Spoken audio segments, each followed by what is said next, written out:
Slide 1, selamat pagi, kalen-kalen, perwira masa depan. Selamat datang di pertemuan pertama kita.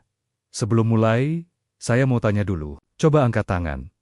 Siapa di sini yang waktu kecil pernah naik perahu? Mungkin perahu nelayan, perahu feri, atau kapal wisata. Berhenti sebentar, lihat reaksi mahasiswa. Nah, waktu kalian naik perahu itu, pernahkah kalian berpikir, kenapa ya, di perahu ini harus ada pelampung? Kenapa harus ada sekoci? Kenapa ada nomor-nomor di lambung kapal? Atau mungkin kalian pernah dengar berita tentang kapal tenggelam. Lalu muncul pertanyaan, kenapa bisa tenggelam? Kenapa penumpangnya bisa selamat atau tidak selamat? Hari ini, kita akan memulai perjalanan panjang untuk menjawab semua pertanyaan itu. Kita akan belajar tentang sebuah konvensi internasional yang menjadi kitab suci-nya keselamatan pelayaran. Namanya SOLAS. SOLAS itu singkatan dari Safety of Life OTTC. Kalau diterjemahkan bebas, keselamatan jiwa di laut. Kenapa ini penting? Coba bayangkan, laut itu luas. Tidak ada polisi di tengah laut. Tidak ada lampu merah, tidak ada kamera CCTV, tapi kapal-kapal bisa berlayar dengan aman, saling berpapasan, tanpa tabrakan. Dan kalau ada kecelakaan, bisa minta tolong. Itu semua karena ada aturan main yang disepakati seluruh dunia. Dan aturan main itu, salah satu yang paling utama, adalah SOLAS. Di slide ini, kalian lihat gambar kapal besar sedang berlayar dengan tenang, ada bendera IMO berkibar. IMO itu organisasi di bawah PBB yang membuat aturan SOLAS. Kapal ini adalah simbol dari apa yang kita lindungi. Nyawa manusia, kapal, dan lingkungan laut. Kita akan belajar SOLAS ini dalam 4 pertemuan. Pertemuan hari ini adalah fondasinya. Kita akan belajar dari mana SOLAS lahir, bagaimana strukturnya, dan mengapa konvensi ini sangat istimewa, karena bisa selalu diperbarui mengikuti zaman. Siapkan catatan, kalian fokus. Karena materi ini akan menjadi dasar untuk karir kalian sebagai pelaut. Mari kita mulai. Slide 2, tragedi yang mengubah dunia saudara-saudara. Kalau kita mau belajar SOLAS, kita harus kembali ke lebih dari 100 tahun yang lalu. Tepatnya tanggal 15 April tahun 1912. Tanggal itu, mungkin kalian sudah tahu, adalah hari tenggelamnya RMS Titanic. Siapa di sini yang sudah pernah nonton film Titanic? Tanya ke kelas. Bagus. Tapi saya ingin kalian melupakan sejenak cerita romantis. Jack dan Rose, fokus ke fakta teknisnya. Titanic adalah kapal terbesar dan termewah di zamannya. Panjangnya 269 meter, berat 46.000 ton. Bahkan, pemiliknya bilang kapal ini unsinkable atau tak tenggelam. Karena itulah, mereka hanya memasang sekoci sebanyak 20 buah. Padahal, menurut perhitungan, sekoci itu hanya bisa menampung 1.178 orang. Berapa total penumpang dan awak Titanic? Lebih dari 2.200 orang. Artinya, lebih dari 1.000 orang tidak punya tempat di sekoci. Malam itu, Titanic menabrak gunung es di Atlantik Utara. Kapal yang tak tenggelam. Itu ternyata tenggelam dalam waktu 2 jam, 40 menit. Dan karena sekoci tidak cukup, lebih dari 1.500 orang meninggal. Bukan karena kapalnya cepat tenggelam, tapi karena tidak ada tempat penyelamatan yang cukup. Dunia terguncang. Bayangkan, tahun 1912, berita ini menyebar ke seluruh dunia. Negara-negara besar seperti Inggris, Amerika, Jerman, Perancis, langsung bereaksi. Mereka berkumpul di London untuk membuat konvensi internasional pertama tentang keselamatan jiwa di laut. Hasilnya, lahirlah SOLAS ke 1914. SOLAS versi pertama, isinya sederhana. Mewajibkan jumlah sekoci cukup untuk semua orang. Mewajibkan latihan evakuasi, dan memperbaiki standar keselamatan lainnya. Jadi, ingat baik-baik, SOS lahir dari darah dan air mata 1.500 korban Titanic. Ini bukan main-main. Sekarang, apa hubungannya dengan kalian sebagai pelaut modern? Pertama, di kapal kalian nanti, akan ada yang namanya master list atau daftar panggil. Di situ tertulis jelas, jika terjadi darurat, awak A ke sekoci nomor 1, awak B ke sekoci nomor 2. Ini adalah implementasi langsung dari pelajaran Titanic. Setiap orang punya jatah tempat di sekoci. Kedua, kalian akan menjalani drill atau latihan evakuasi secara rutin, biasanya seminggu sekali, atau setiap kali ada awak baru. Dalam latihan itu, kalian akan memakai jaket pelampung, berkumpul di stasiun sekoci, dan menurunkan sekoci ke air. Ini juga warisan Titanic. Dulu, awak Titanic tidak pernah latihan evakuasi. Akibatnya, saat darurat, mereka panik dan tidak tahu cara menurunkan sekoci dengan cepat. Ketiga, ada aturan bahwa sekoci harus cukup untuk 100% orang di kapal, plus cadangan. Jadi, kalau kapal kalian muat 500 orang, harus ada sekoci untuk 500 orang. Ini aturan absolut. Tidak ada tower maneuver. Jadi, setiap kali kalian melihat sekoci, ingatlah Titanic. Ingat bahwa alat itu ada karena 1.500 orang meninggal karena ketiadaan alat 100 tahun lalu. Slide 3. Evolusi SOLAS 1914 sampai 1974. Setelah SOLAS 1914 lahir, ternyata perjalanannya masih panjang. SOLAS tidak langsung jadi seperti yang kita kenal sekarang. Mari kita lihat evolusinya. Pertama, SOLAS ke 1914. Ini adalah bayi pertama, tapi sayangnya, nasibnya kurang baik. Setahun setelah lahir, Perang Dunia I pecah. Negara-negara sibuk perang, tidak sempat menerapkan aturan ini. Jadi, SOLAS 1914 hanya menjadi dokumen sejarah. Tidak pernah banner-banner dipakai di kapal. Kedua, SOLAS ke 1929, setelah Perang Dunia I usai, negara-negara berkumpul lagi. Mereka memperbaiki SOLAS ke 1914. Fokusnya mulai bertambah. Selain sekoci, mereka juga mulai bicara tentang sekat kedap air di kapal. Ketiga, SOLAS ke 1948. Setelah Perang Dunia II, dunia berkumpul lagi. SOLAS 1948 lahir. Di versi ini, mulai ada aturan tentang instalasi mesin dan sistem kelistrikan di kapal. Keempat, SOLAS 1960 ini versi penting. Kenapa?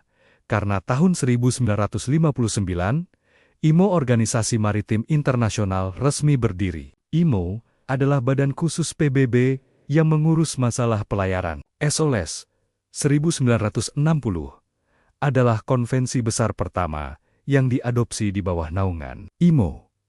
Isinya sudah cukup lengkap, tapi ada masalah besar. Dengan SOLAS ke 1960, masalahnya bukan diisi, tapi di cara mengubahnya. Kalau mau mengubah satu pasal kecil, IMO harus mengadakan konferensi besar, mengundang semua negara, lalu meminta semua negara menyatakan setuju secara tertulis. Proses ini bisa makan waktu 5-10 tahun. Sementara teknologi kapal berkembang cepat. Bayangkan, aturan tentang radio tahun 1960 sudah tidak cocok untuk radio tahun ke 1970, tapi butuh 10 tahun untuk mengubahnya. Kelima, SOLAS 1974, inilah solusinya. Pada tahun 1974, IMO membuat versi baru. Yang diubah bukan cuma isinya, tapi mekanisme perubahannya. SOLAS 1974 ini dirancang agar bisa cepat beradaptasi dengan teknologi, dan inilah versi yang kita pakai sampai sekarang. Lebih dari 50 tahun kemudian. Jadi, kalau kalian lihat sertifikat kapal nanti, di sana tertulis SOLAS 1974 as amended. Artinya, kapal itu mengacu pada SOLAS versi 1974 beserta semua perubahan terbarunya. Mengapa ini penting buat kalian? Karena kalian harus tahu bahwa aturan yang kalian ikuti hari ini mungkin berbeda dengan aturan 10 tahun lalu. Contoh nyata, dulu, sebelum tahun 2000, kapal tidak wajib punya ICE Automatic Identification System. ICE itu alat yang memancarkan posisi kapal, kecepatan, dan identitas ke kapal lain dan ke darat. Sekarang, semua kapal di atas 300 GT wajib punya ICE. Ini adalah hasil amandemen SOLAS setelah tahun 2000. Contoh lain. Sekarang, kapal penumpang wajib punya Voyage Data Recorder VDR atau black box-nya kapal. Ini juga amandemen setelah tragedi kapal feri di Eropa. Jadi, sebagai pelaut, kalian harus update, jangan cuma belajar SOLAS versi lama. Kalian harus rajin membaca Marine Safety Circular yang dikeluarkan oleh perusahaan atau negara bendera, karena aturan bisa berubah lebih cepat dari yang kalian kira. Slide 4. SOES sebagai Framework Convention. Sekarang kita masuk ke konsep yang agak teknis, tapi penting banget. Judulnya Framework Convention, atau Konvensi Kerangka. Apa itu Framework Convention? Bayangkan, SOLAS itu seperti sebuah payung besar. Payung ini melindungi kita dari hujan. Hujan di sini adalah kecelakaan laut, bahaya, dan musibah. Nah, payung SOLAS ini punya struktur yang rapi. Pertama, gagang payung. Ini adalah bagian yang kita pegang. Dalam SOLAS, gagang payung disebut articles atau pasal-pasal. Isinya aturan umum, prosedur ratifikasi, dan mekanisme amandemen. Gagang payung ini kuat dan jarang berubah. Karena kalau gagangnya berubah, bentuk payungnya berubah total. Kedua, rangka payung atau batang penyangga. Ini adalah bagian yang menyangga kain payung. Dalam SOLAS, rangka ini disebut chapters atau bab-bab. Ada 14 bab. Misalnya bab ketiga, tentang alat penolong. Bab keempat, tentang radio. Bab kelima, tentang navigasi. Bab-bab ini bisa berubah, tapi tidak terlalu sering. Ketiga, kain payung. Ini adalah bagian yang paling luas dan paling sering terkena hujan. Dalam SOLAS, kain payung ini disebut codes. Ini adalah aturan teknis yang sangat rinci. Contoh, LSA Code Life Saving Appliances Code, yang menjelaskan secara detail, ukuran sekoci harus berapa meter, tali sekoci harus kuat berapa ton, makanan di sekoci harus apa saja, dan seterusnya. Mengapa dibuat berlapis-lapis seperti ini? Jawabannya, fleksibilitas. Bayangkan kalau semua aturan, dari yang umum sampai yang sangat teknis, ditulis dalam satu buku tebal tanpa pembagian. Suatu hari, ada teknologi baru, misalnya bahan sekoci dari serat karbon yang lebih ringan. IMO ingin mengubah aturan tentang bahan sekoci. Kalau aturannya tercampur aduk, IMO harus mengubah seluruh buku. Prosesnya ribet, lama, dan bisa memicu penolakan dari banyak negara. Tapi dengan sistem payung ini, IMO cukup mengubah bagian kain payungnya saja, yaitu LSA Code. Bab Trinia tidak perlu diubah. Articles-nya apalagi. Jadi, perubahan kecil tidak menggoyang seluruh sistem. Ini seperti kita mengganti spion mobil, tanpa harus mengganti seluruh mesin mobil. Lalu, bagaimana ini relevan dengan kerja kalian sehari-hari? Suatu hari, kalian sebagai mu'alim 1, mendapat tugas mengecek perlengkapan sekoci. Kalian membuka lemari, melihat buku manual. Di buku itu tertulis, periksa sekoci sesuai LSA Code Section 4,6. Nah, kalau kalian tidak tahu bahwa LSA Code itu bagian dari SOLAS, kalian mungkin bingung, LSA Code itu apa? Di SOLAS mana saya cari? Sekarang kalian sudah tahu, LSA Code adalah kain payung dari SOLAS. Jadi, kalian harus punya buku LSA Code, atau mencarinya di internet.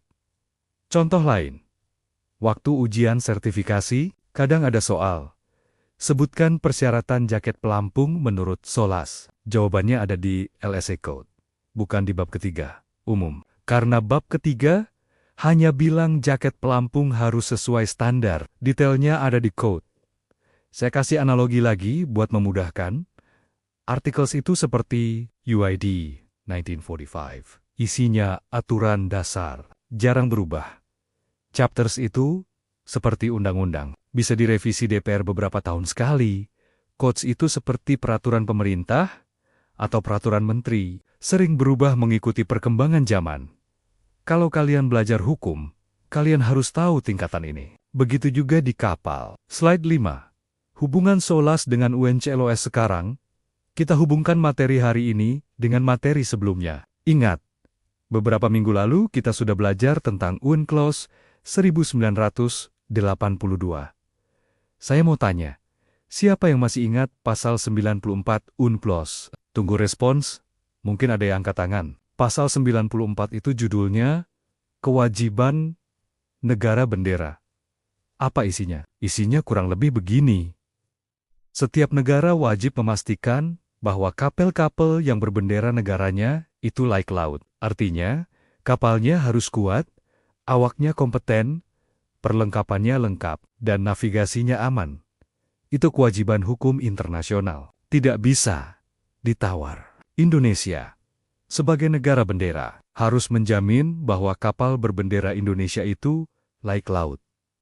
Nah, sekarang pertanyaan besarnya, apa ukuran laik laut itu? Apakah laik laut itu cukup dengan bilang, menurut saya, kapal ini aman? Tentu tidak. Harus ada standar yang objektif, yang diakui seluruh dunia.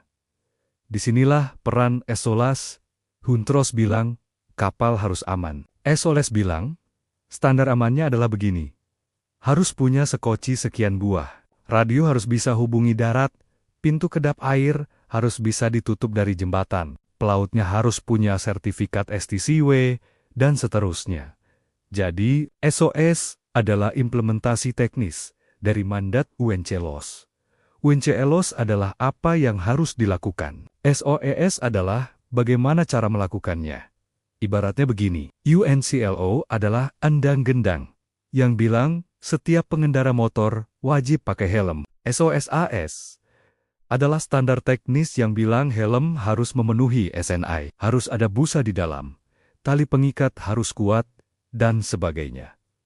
Tanpa UNCLOS, SOLAS tidak punya landasan hukum. Tanpa SOLAS, UNCLOS hanya slogan kosong, karena tidak ada ukuran teknisnya.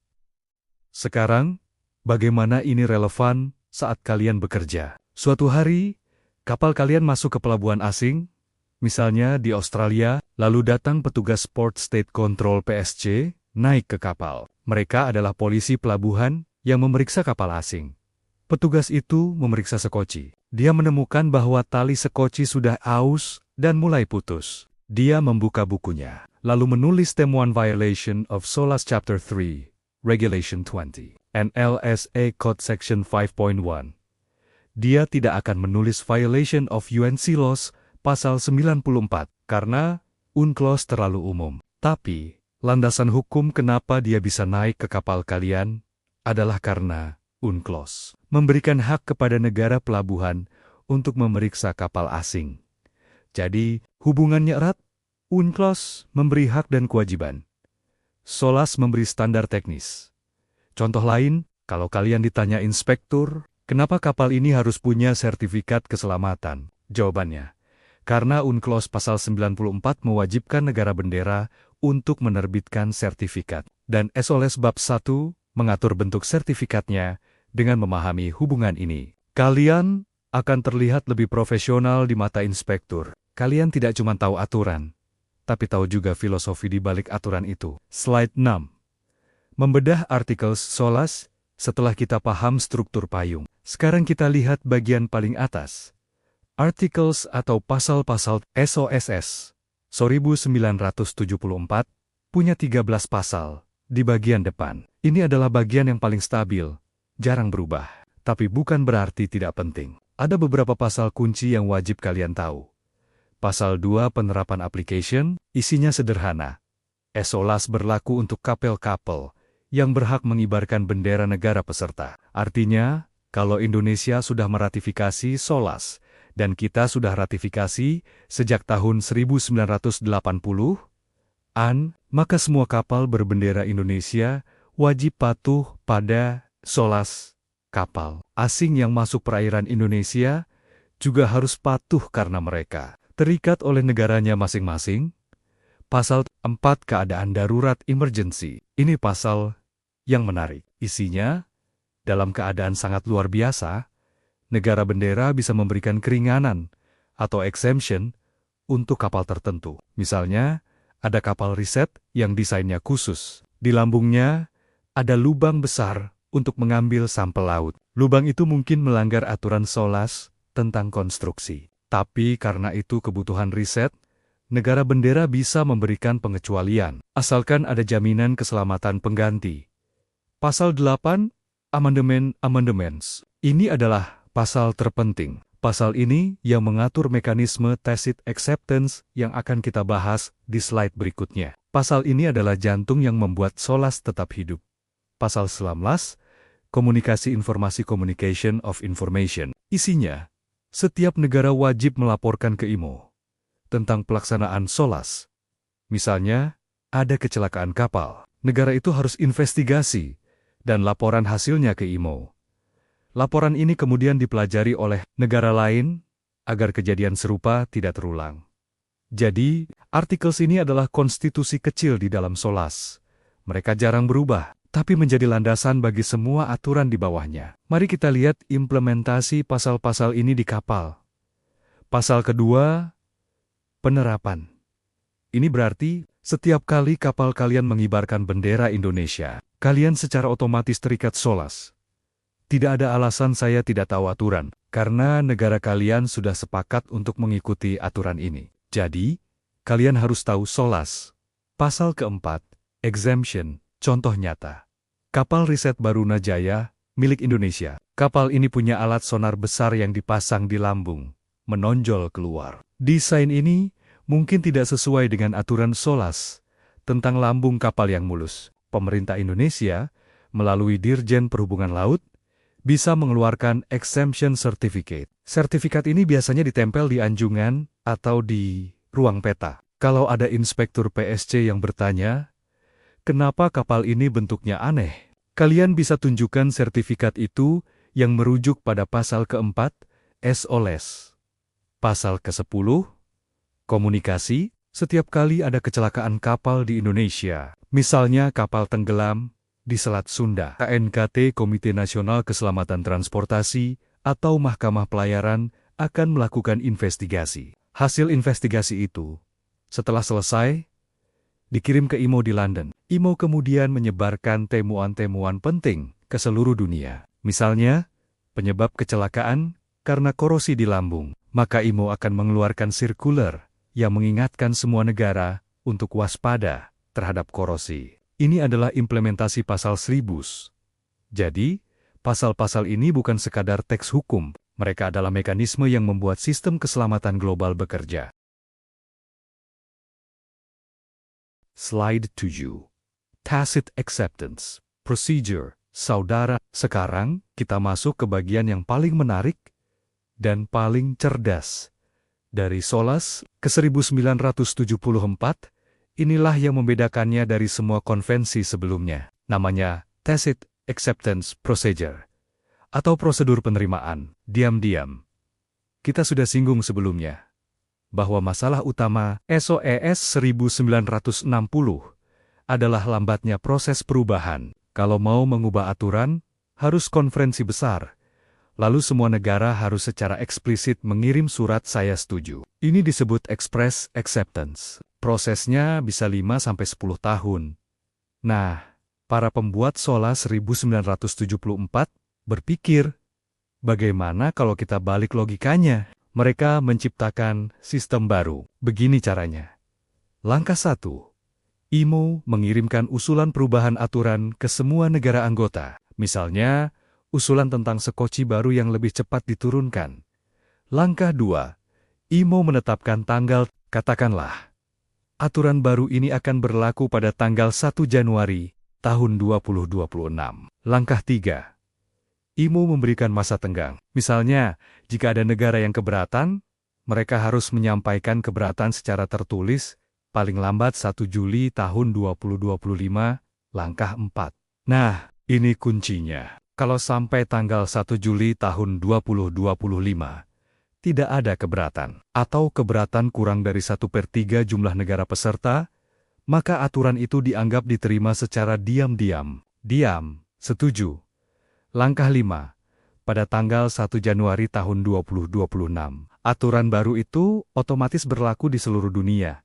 Coba bayangkan, dengan sistem ini, IMO tidak perlu menunggu semua negara mengirim surat setuju. Mereka cukup menunggu. Dan kalau tidak ada yang protes, aturan langsung jalan. Ini seperti rapat RT. Bapak-bapak, kalau tidak ada yang keberatan, kita setuju, iuran keamanan dinaikkan. Diam berarti setuju. Begitu kira-kira. Dengan sistem ini, waktu yang dibutuhkan untuk mengubah aturan bisa ditekan menjadi 1 sampai 2 tahun saja. Ini revolusioner. Sekarang, apa artinya ini buat kalian sebagai pelaut? Artinya, aturan di kapal bisa berubah dengan cepat. Kalian tidak bisa hanya belajar SOS sekali, lalu diam selama 20 tahun. Kalian harus terus update. Contoh nyata. Tahun 2012, terjadi tragedi Costa Concordia di Italia. Kapal pesiar itu kandas dan terbalik karena kaptennya terlalu dekat ke pantai. Proses evakuasi kacau, 32 orang meninggal. Setelah kejadian itu, IMO bergerak cepat. Mereka mengusulkan amandemen tentang stabilitas kapal penumpang. Pasca kecelakaan, kapasitas sekoci untuk kapal sebesar itu. Kewajiban membawa peta elektronik, ECDES, yang lebih akurat, dengan sistem tacit acceptance. Dalam waktu 2-3 tahun, aturan-aturan baru itu sudah mulai berlaku. Kapal-kapal baru yang dibangun setelah tahun 2015 harus memenuhi standar yang lebih ketat. Contoh lain, aturan tentang penggunaan bahan bakar rendah sulfur untuk kurangi polusi juga diubah dengan cepat melalui mekanisme ini. Jadi, tugas kalian rajin membaca Marine Safety Circular yang dikeluarkan perusahaan pelayaran. Ikuti perkembangan dari negara bendera. Misal, kalau kapal berbendera Indonesia, pantau website Kementerian Perhubungan saat inspeksi PS. Jangan kaget kalau ada aturan baru yang kalau tidak tahu. Persiapan adalah kunci. Saya tekankan, diam di kapal berarti setuju dengan aturan baru. Kalau kalian diam dan tidak update, kalian akan ketinggalan. Slide 8. Struktur SOS, 14 bab sekarang. Setelah kita paham sejarah, struktur payung, dan mekanisme perubahannya, mari kita lihat peta jalan kita. SOS terdiri dari 14 bab. Ini adalah daftar isi raksasa yang akan kita pelajari selama 4 pertemuan. Saya akan sebutkan satu persatu, dan kalian catat Big Book, bab 1, ketentuan umum, isinya tentang survei pemeriksaan, dan sertifikat izin kapal. Ini bab administratif, tapi penting. Bab 21. Konstruksi kapal, struktur, stabilitas, instalasi mesin. Ini bab teknis tentang badan kapal. Bab 22. Pencegahan kebakaran fire safety. Aturan tentang deteksi asap, sprinkler, pintu tahan api. Bab 3. Alat penolong life-saving appliances, sekoci, jaket pelampung, rakit dan lain-lain. Bab 4. Radio komunikasi GMDS, sistem panggilan darurat global. Bab 5. Keselamatan navigasi. Ini bab spesial. Berlaku untuk semua kapal. Isinya radar, peta, AIS, VDR. Bab V. Pengangkutan, muatan. Aturan tentang bagaimana memuat barang supaya aman. Bab 7. Pengangkutan muatan berbahaya, IMDG Code. Ini untuk kimia, gas, bahan peledak. Bab 8. Kapal nuklir. Khusus untuk kapal bertenaga nuklir jarang ada. Bab 9. Manajemen keselamatan, ISM Code. Aturan tentang manajemen perusahaan pelayaran. Bab 9. Kapal cepat, High Speed Craft, untuk kapal feri cepat. Bab C1 dan C2. Tindakan khusus untuk keselamatan dan keamanan. C2 adalah ISPS Code tentang keamanan dari teroris. Bab 12, tindakan keselamatan untuk bulk carrier, khusus untuk kapal pengangkut muatan curah, seperti batu bara, biji besi. Total 14 bab. Ini adalah daftar isi yang harus kalian hafal. Kalau ada masalah di kapal, kalian harus tahu kira-kira masalah itu masuk bab berapa. Bagaimana cara menggunakan daftar isi ini? Dalam pekerjaan sehari-hari. Skenario 1. Kalian sebagai mualim 1, sedang memeriksa sekoci. Ada tali yang putus. Kalian ingin tahu standar tali yang benar. Kalian buka SOLAS. Lihat bab ketiga, alat penolong. Tapi bab ketiga hanya memberi referensi ke LSA Code. Kalian lalu buka LSA Code, cari bagian tentang tali sekoci. Selesai. Skenario 2. Kalian sebagai mualim 2 sedang jaga di anjungan. Radar rusak. Kalian ingin tahu apakah kapal boleh berlayar dengan radar rusak? Kalian buka SOLAS bab kelima, keselamatan navigasi. Di bab 5 ada aturan bahwa kapal di atas 10.000 GT harus punya radar yang berfungsi. Kalau rusak, kapal harus diperbaiki dulu atau dapat dispensasi khusus. Skenario 3. Kalian sebagai mualim 3 bertugas di ruang mesin. Ada kebakaran kecil. Setelah padam, kalian ingin tahu prosedur pelaporan. Kalian buka bab 22 tentang P2K. Lalu cek juga bab 1 tentang kewajiban melapor ke negara bendera. Skenario 4, kalian sebagai kapten. Kedatangan inspeksi PSC, inspektur minta kargo securing manual. Kalian harus tahu bahwa itu ada di bab ke-6 dan ke-7 tentang pengangkutan muatan. Jadi, menghafal struktur 14 bab ini bukan sekadar hafalan, tapi alat kerja. Ini seperti kalian tahu di mana letak alat pemadam di kapal. Kalau tidak tahu, saat darurat kalian panik. Begitu juga dengan SOLAS. Kalau tidak tahu babnya, saat inspeksi kalian akan kebingungan mencari referensi. Slide 9. Bab 1. Ketentuan umum. Sekarang kita mulai masuk ke bab pertama. Bab 1. Ketentuan umum. Bab 1 ini adalah pintu gerbang. SOLAS. Isinya tentang dua hal utama, survei dan sertifikat. Pertama, survei. Survei adalah pemeriksaan oleh surveyor. Surveyor ini bisa dari pemerintah atau dari Biro Klasifikasi seperti BKI, Biro Klasifikasi Indonesia. Ada beberapa jenis survei. Initial survei pertama kali saat kapal baru selesai dibangun. Semua diperiksa dari haluan sampai buritan. Annual survei. Survei tahunan. Pemeriksaan ringan, memastikan tidak ada kerusakan besar. Periodical survei berkala. Misal 2 tahun sekali atau 4 tahun sekali. Lebih mendalam dari annual renewal survei perpanjangan setiap 5 tahun. Ini survei besar. Kapal diperiksa total. Dan kalau lulus, sertifikat baru diterbitkan, additional survey. Tambahan kalau kapal kecelakaan atau perbaikan besar. Kedua, sertifikat. Sertifikat adalah bukti bahwa survei sudah dilakukan dan kapal dinyatakan layak. Ada beberapa jenis sertifikat utama. Passenger Ship Safety Certificate untuk kapal penumpang, masa berlaku 12 bulan. Cargo Ship Safety Construction Certificate untuk kapal barang, membuktikan badan kapal kuat, berlaku 5 tahun. Cargo Ship Safety Equipment Certificate untuk kapal barang, membuktikan alat penolong sekoci, APAR, dan lain-lain lengkap dan baik, berlaku 5 tahun. Cargo Ship Safety Radio Certificate untuk kapal barang, membuktikan alat radio berfungsi, berlaku 5 tahun. Cargo Ship Safety Certificate. Ini sertifikat gabungan dari 3 sertifikat di atas construction, equipment, radio untuk menyederhanakan administrasi, berlaku 5 tahun. Semua sertifikat ini maksimal berlaku 5 tahun. Setelah itu harus diperpanjang. Ini adalah tugas harian perwira yang sangat penting. Kalian harus rajin mengelola sertifikat ini.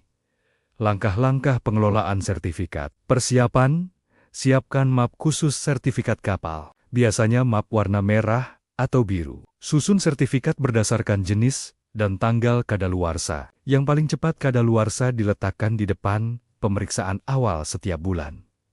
Setiap awal bulan, mualim 1 harus membuka map ini dan mengecek semua tanggal kadaluarsa. Buat daftar expiry date di papan pengumuman anjungan. Sertifikat yang akan kadaluarsa 3 bulan lagi harus segera diurus perpanjangannya. Pengoperasian saat inspeksi. Saat inspektur PSC naik, hal pertama yang mereka minta adalah, "Please show me your ship certificates." Kalian harus bisa menunjukkannya dengan cepat. Jangan sampai kalian garak-garik kepala, buka laci sana-sini, 10 menit belum ketemu. Itu kesan pertama yang buruk. Pemantauan. Saat kapal berlayar, jika ada sertifikat yang kadaluarsa di tengah laut, kapal bisa dianggap tidak layak laut. Jadi, pastikan perpanjangan sudah dilakukan sebelum berlayar. Prosedur selesai setelah survei. Setelah surveyor datang dan melakukan pemeriksaan, mereka akan memberikan endorsement stempel dan tanda tangan di sertifikat lama, atau menerbitkan sertifikat baru. Segera arsipkan sertifikat baru, dan sertifikat lama disimpan di folder arsip untuk referensi. Contoh nyata, ada kapal yang ditahan di pelabuhan karena Cargo Ship Safety Equipment Certificate NIA, kadaluarsa 3 hari. Perusahaan kena denda besar. Kapal batal berlayar, kargo telat. Ini semua karena kelalaian perwira yang tidak mengecek sertifikat. Jangan sampai kalian mengalami hal ini. Slide 10. Bab 21. Konstruksi kapal. Kita lanjut ke bab kedua, -1. Konstruksi kapal. Bab ini membahas tentang badan kapal, stabilitas, dan mesin. Tapi fokus utamanya adalah sekat kedap air atau watertight bulkheads.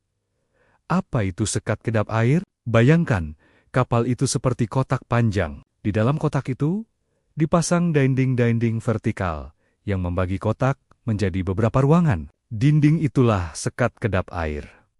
Fungsinya, kalau satu ruangan bocor, air hanya masuk ke ruangan itu, tidak bisa masuk ke ruangan lain karena terhalang dinding. Kapal tetap mengapung meski satu ruangan penuh air. Ini disebut konsep damage stability atau stabilitas setelah rusak, komponen utama dalam bab 21. Sekat tubrukan collision bulkhead. Ini adalah sekat paling depan, dekat haluan. Fungsinya khusus. Kalau haluan menabrak sesuatu misal karang atau es, air masuk. Tapi dengan sekat tubrukan, air tidak bisa masuk ke ruang muat pertama. Kapal masih bisa selamat. Sekat kedap air lainnya. Di ruang mesin, di ruang muat, semua dipasang sekat. Jarak antar sekat diatur sedemikian rupa, sehingga kalau satu ruang bocor, kapal tidak miring terlalu parah. Pintu kedap air watertight doors untuk memudahkan awak bergerak. Sekat-sekat itu diberi pintu, tapi pintunya harus kedap air. Pintu ini biasanya ada di ruang mesin. Bisa ditutup secara manual, atau dari jarak jauh, dari jembatan. Sistem deteksi kebocoran. Sensor yang memberi alarm kalau ada air masuk di ruangan tertentu. Instalasi mesin dan listrik. Bab ini juga mengatur bahwa mesin harus kuat, pompa harus berfungsi, dan sistem listrik tidak boleh menyebabkan kebakaran. Di kapal, ada prosedur rutin yang disebut drill penutupan pintu kedap air. Ini langkah-langkahnya, persiapan. Sebelum kapal berlayar meninggalkan pelabuhan, semua pintu kedap air harus dalam posisi tertutup. Tapi saat di pelabuhan, biasanya pintu dibuka untuk sirkulasi udara dan mobilitas awak. Nah, saat mau berlayar, perintah close all watertight doors akan diberikan. Pemeriksaan awal rutin mingguan. Setiap minggu, perwira ruang mesin atau mualim 1 harus memeriksa kondisi fisik pintu kedap air. Cek engsel. Apakah berkarat? Apakah masih kuat? Cek segel karet di sekeliling pintu. Apakah masih lentur? Apakah ada yang robek? Segel karet ini yang membuat pintu benar-benar kedap. Cek mekanisme pengunci. Apakah baut penguncinya bisa diputar dengan mudah? Pengoperasian saat drill, dalam latihan bulanan, dari anjungan, perwira jaga akan menekan tombol close all watertight doors. Alarm akan berbunyi nyaring di seluruh kapal, terutama di ruang mesin. Semua awak yang sedang bekerja di ruang mesin harus segera keluar dari ruangan sebelum pintu menutup otomatis. Ini latihan penting untuk memastikan tidak ada yang terjebak pemantauan saat pintu bergerak. Di anjungan, ada panel indikator. Panel ini punya lampu-lampu kecil untuk setiap pintu. Kalau lampu hijau menyala, artinya pintu sudah tertutup rapat. Kalau lampu merah masih menyala atau berkedip, artinya pintu belum menutup sempurna atau ada masalah. Perwira jaga harus segera mengirim kru untuk mengecek secara manual. Prosedur selesai. Setelah drill selesai, pintu-pintu dibuka kembali. kecuali kapal sedang berlayar. Semua hasil pemeriksaan dan latihan dicatat di logbook, buku harian kapal. Contoh nyata, ada kapal yang bocor di ruang mesin karena pipa pecah. Karena pintu kedap air di ruang mesin berfungsi baik, air hanya terkungkung di ruang mesin. Kapal sedikit miring, tapi tetap mengapung dan bisa merapat ke pelabuhan terdekat untuk perbaikan. Ini penyelamatan berkat sekat kedap air. Slide 11, Bab 22, Pencegahan kebakaran selanjutnya. Bab 22, Pencegahan kebakaran atau Fire Safety. Ini adalah bab yang sangat krusial, karena api di kapal adalah mimpi buruk. Di darat, kalau kebakaran, kita bisa lari keluar gedung. Di laut, kita dikelilingi air, tapi justru sulit melarikan diri dari api. Bab ini mengatur 3 hal utama: pencegahan, deteksi, dan pemadaman. Pertama, pencegahan. Menggunakan bahan yang tidak mudah terbakar untuk dinding dan lantai. Dinding dan pintu punya rating tahan api. Misal, dinding 60 artinya bisa tahan api selama 60 menit. Ini memberi waktu untuk evakuasi. Sistem ventilasi dirancang agar api tidak menyebar melalui saluran udara. Kedua, deteksi.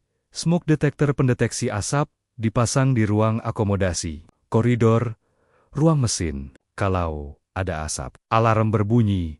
Heat detector pendeteksi panas dipasang di dapur atau area yang mungkin ada asap masak, agar tidak false alarm bereaksi terhadap kenaikan suhu drastis. Flame detector mendeteksi nyala api, biasanya di ruang mesin. Ketiga, pemadaman, hidran, dan selang. Di setiap lorong dan dek, ada kotak merah berisi selang dan nozzle. Tekanan air dijaga oleh pompa kebakaran, apar alat pemadam api ringan. Ada di setiap ruangan. Isinya bisa bubuk kimia, busa, atau DO2. Sistem pemadam tetap di ruang mesin. Biasanya ada sistem CO2 atau foam. Kalau tombol ditekan, gas CO2 akan membanjiri ruang mesin, menghabiskan oksigen dan api padam. Tapi ini berbahaya untuk manusia. Jadi, semua orang harus keluar dulu. Sekarang kita bahas cara menggunakan apar yang pasti akan kalian praktikkan saat latihan kebakaran. Metode PES 4 langkah. Panjang, pull tarik persiapan. Saat alarm berbunyi, ambil apar terdekat. Bawa ke lokasi api dengan jarak aman sekitar 3-5 meter, pemeriksaan awal sebelum digunakan. Lihat manometer, alat penunjuk tekanan. Jarum harus berada di zona hijau. Kalau di merah, apar kosong atau rusak, jangan dipakai. Langkah 1. Tarik pin pengaman. Pin ini biasanya dilengkapi segel plastik. Tarik sampai lepas. Aim, arahkan selang atau corong ke pangkal api, bukan ke asap atau ke lidah api yang menjilat. Kenapa? Pangkal, karena disitulah sumber bahan bakarnya. Kalau hanya menyemprot asap, api tidak akan padam. Squeeze, tekan-tekan tuas atau trigger. Tekan kuat-kuat sampai bahan pemadam keluar. Sweep, sapukan-sapukan semprotan dari kiri ke kanan. Seperti menyapu lantai. Gerakan menyapu ini memastikan seluruh area pangkal api terkena bahan pemadam. Terus semprot sampai api benar-benar padam. Jangan berhenti di tengah jalan setelah api padam prosedur selesai. Pantau area tersebut, api bisa hidup lagi kalau masih ada bara panas. Laporkan ke atasan mualim 1 atau kapten apar yang sudah dipakai. Meski hanya sedikit, harus segera diisi ulang atau diganti. Jangan dikembalikan ke tempatnya dalam keadaan kosong. Catat kejadian di logbook. Catatan penting, jangan pernah menggunakan apar CO2 di ruang sempit tanpa alat bantu napas. DO2 menggantikan oksigen bisa membuat kita pingsan. Slide 12. Bab 3. Alat penolong LSA. Kita masuk ke bab 3. Alat penolong atau life saving appliances. Ini bab yang paling terlihat karena alat-alatnya ada di dek dan mudah dikenali. Fungsinya jelas untuk evakuasi dan bertahan hidup kalau kapal harus ditinggalkan, karena tidak ada yang tahu kapan darurat datang. Alat-alat ini harus selalu siap 24 jam sehari, 7 hari seminggu.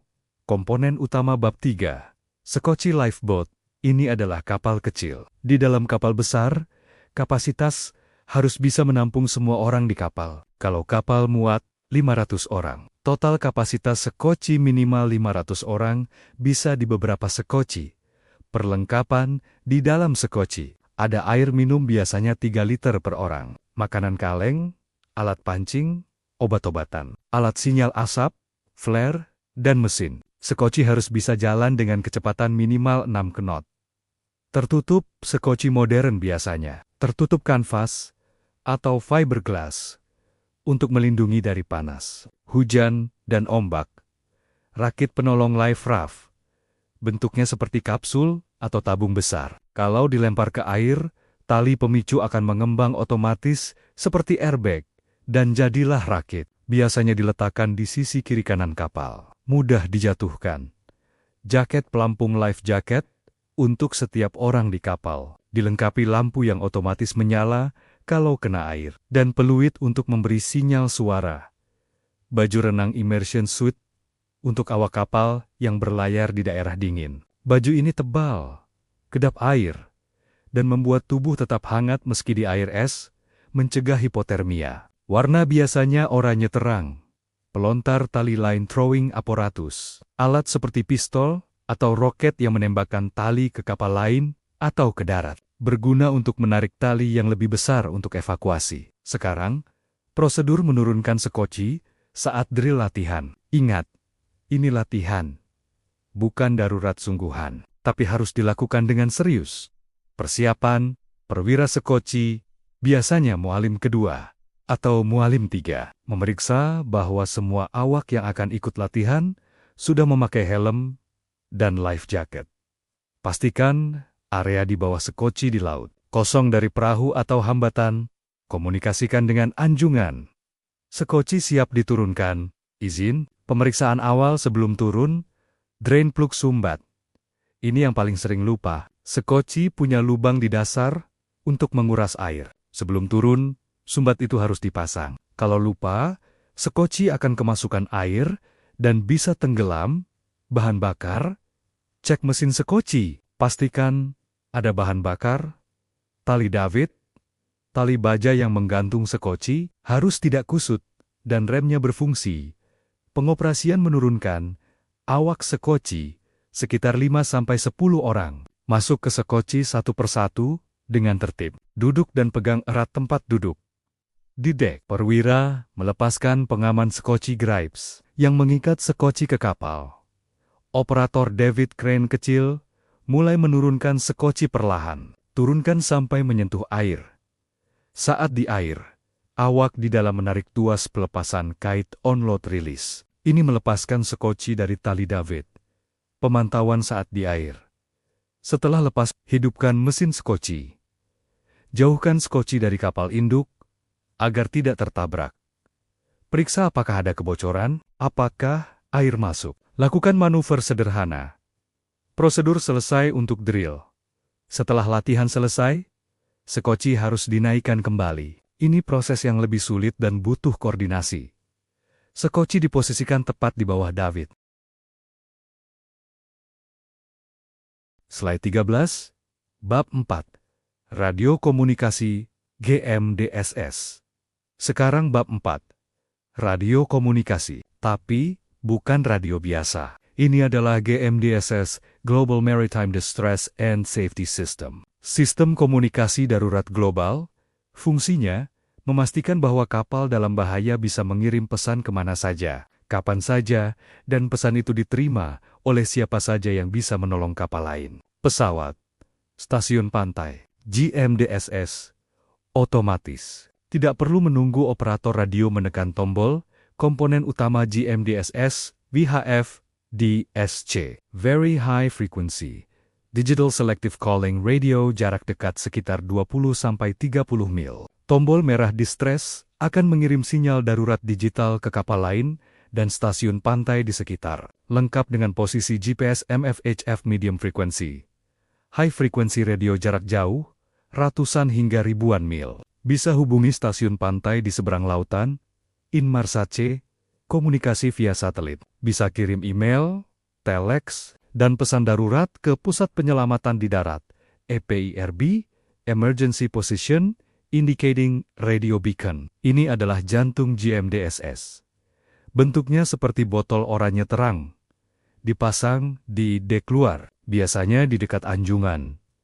Cara kerjanya, kalau kapal tenggelam, EPIRB akan terlepas otomatis dari bracketnya karena tekanan air. Begitu mengapung, antena akan tegak dan mulai memancarkan sinyal darurat ke satelit Geospace (SAR-SAT). Sinyal ini berisi identitas kapal dan posisi GPS akurat. Satelit meneruskan ke pusat penyelamatan terdekat.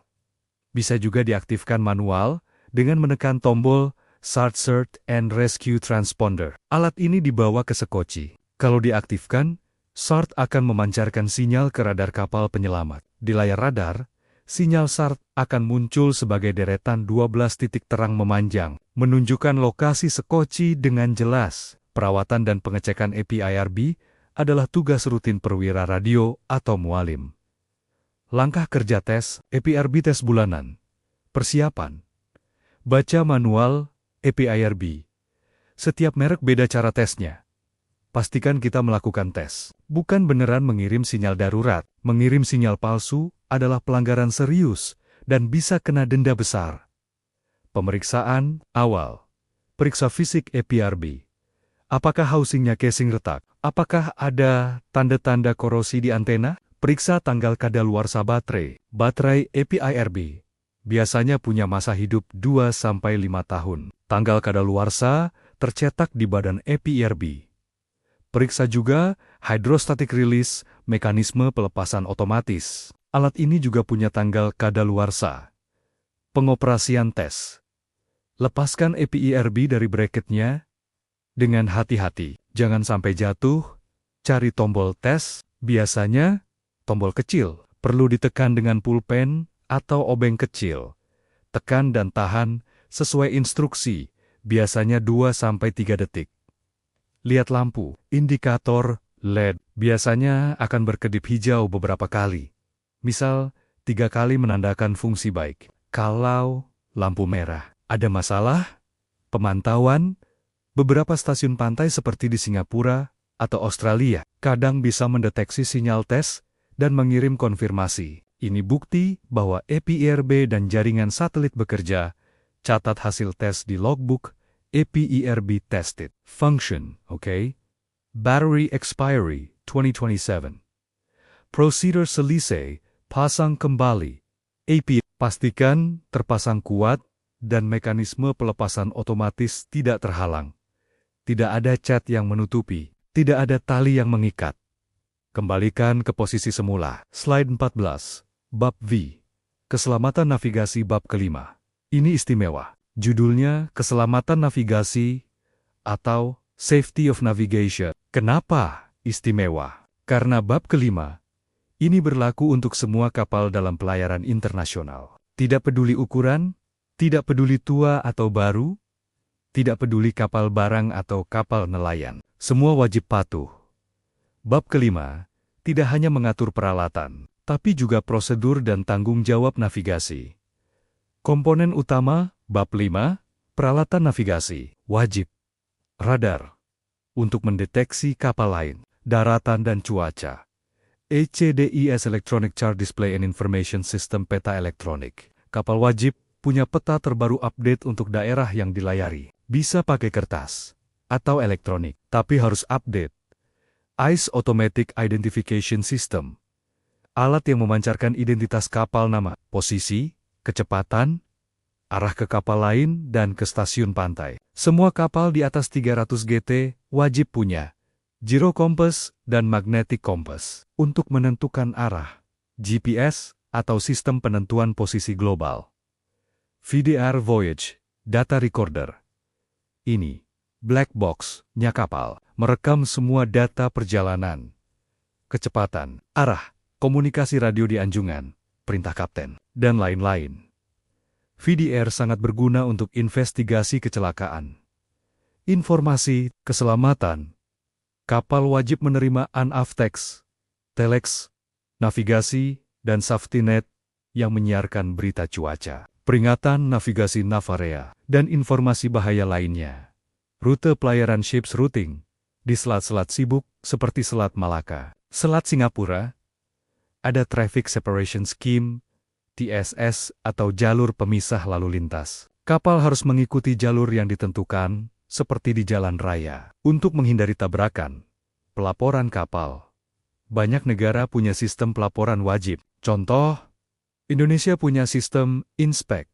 Kapal harus lapor saat memasuki perairan tertentu. Ini adalah prosedur jaga laut, watchkeeping, yang harus dilakukan. Setiap perwira jaga di anjungan, persiapan 15 menit sebelum jaga, datang ke anjungan lebih awal. Jangan pas tepat waktu, apalagi terlambat. Baca logbook untuk tahu apa yang terjadi selama jaga sebelumnya. Lihat informasi Navarea dan Navtex terbaru. Apakah ada peringatan cuaca? Apakah ada kapal kandas di dekat sini? Cek cuaca terkini. Pemeriksaan awal saat menerima jaga. Periksa fungsi semua peralatan.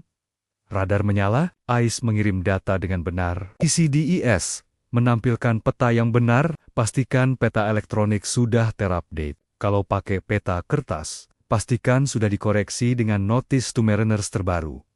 Tanya perwira sebelumnya. Ada apa-apa yang perlu saya waspadai? Pengoperasian selama jaga, 4 jam, plot posisi, setiap 15-30 menit, plot posisi kapal di peta, atau cek di ECD. Pastikan kapal berada di jalur yang aman. Pengamatan visual. Jangan hanya lihat layar, lihat keluar jendela. Mata manusia masih lebih baik dari radar untuk melihat kapal kecil atau objek mengambang. Pantau AIS. Lihat kapal-kapal di sekitar. Hitung CPA Closest Point of Approach dan TCPA. Apakah ada kapal yang mendekat terlalu dekat? Kalau ya, ambil tindakan, ubah haluan, atau kecepatan sesuai COLEG. Pantau cuaca. Apakah ada tanda-tanda badai? Kalau cuaca buruk, kurangi kecepatan dan waspada. Pemantauan berkelanjutan, pantau terus komunikasi radio di VHF Channel. 16 channel darurat. Jika ada perubahan situasi, misal, kapal lain berubah arah tiba-tiba, segera evaluasi, prosedur selesai serah terima jaga. Tulis semua kejadian penting di logbook. Misal, jam 10,15, berpapasan dengan MV Meratus, di posisi, jarak 1 mil, aman. Sampaikan informasi penting ke perwira berikutnya. Ada kapal nelayan di depan kiri, jarak 5 mil, awas. Mereka suka mati lampu tiba-tiba. Cuaca cerah, angin 10 knot, serahkan tanggung jawab. Pastikan perwira baru sudah siap sebelum kalian turun. Slide 15. Ringkasan dan tugas pertemuan dua saudara-saudara. Kita sudah menempuh perjalanan panjang hari ini. Hampir 2 jam kita bersama. Sekarang, mari kita rekap apa saja yang sudah kita pelajari. Pertama, kita belajar bahwa SOLAS lahir dari tragedi Titanic tahun ke-1912.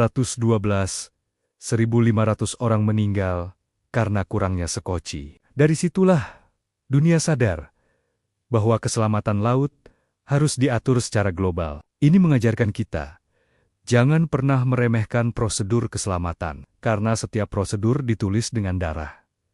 Kedua, SOLAS tidak langsung sempurna. Ada versi 1914, 1929, 1948, 1960, dan akhirnya SOLAS 1974 yang kita pakai sekarang. SOAS 1974 istimewa karena mekanisme perubahannya yang cepat, yaitu tacit acceptance. Diam berarti setuju. Aturan bisa berubah dalam 1-2 tahun. Mengikuti teknologi ketiga, SOLS adalah Framework Convention atau konvensi payung. Strukturnya berlapis articles gugang, chapters rangka, dan codes kain. Ini membuat SOLAS fleksibel. Kita juga belajar bahwa SOLAS adalah implementasi teknis dari UNCLOS. Pasal ke-94, UNCLOS bilang, kapal harus aman. SOLAS bilang, standar amannya begini. Keempat, kita sudah melihat struktur 14 bab SOLAS. Ini peta jalan kita, mulai dari bab 1 tentang sertifikat, bab 21 konstruksi, 2 kebakaran, ketiga, alat penolong, keempat, radio, kelima, navigasi, dan seterusnya. Kelima, kita sudah membahas sedikit bab 1 tentang betapa pentingnya sertifikat dan survei. Sertifikat adalah bukti kelayakan kapal, jangan sampai kadaluarsa. Keenam, kita lihat bab 21 tentang sekat kedap air yang menyelamatkan kapal dari tenggelam. Ketujuh, bab kedua -2 tentang pencegahan, kebakaran dan cara pakai APAR dengan metode PES. Kedelapan, bab ketiga tentang sekoci dan pentingnya drain, plug. Kesembilan, bab keempat tentang GMDSS dan APIRB, penghubung kapal dengan dunia luar saat darurat. Kesepuluh, bab kelima tentang navigasi dan tugas jaga yang profesional. Semua materi ini adalah fondasi. Kalian tidak bisa jadi perwira yang baik tanpa paham ini semua. Sekarang, untuk pertemuan ke-6 nanti, kita akan masuk lebih dalam ke bab kedua -1 tentang konstruksi kapal. Kita akan belajar tentang stabilitas kapal, bagaimana kapal bisa tetap berdiri meski dihantam ombak, dan bagaimana kapal bisa mengapung meski bocor. Sebelum kita tutup, saya ingin kalian ingat satu hal. Menjadi pelaut bukan hanya soal membawa kapal dari pelabuhan A ke B. Tugas utama kita adalah membawa semua awak pulang dengan selamat kepada keluarganya. SOES adalah alat kita untuk mencapai itu. Pelajari dengan sungguh-sungguh. Ada pertanyaan? Tunggu sebentar. Kalau tidak ada, kita akhiri pertemuan hari ini. Terima kasih atas perhatiannya. Selamat belajar, dan sampai jumpa di pertemuan ke-6.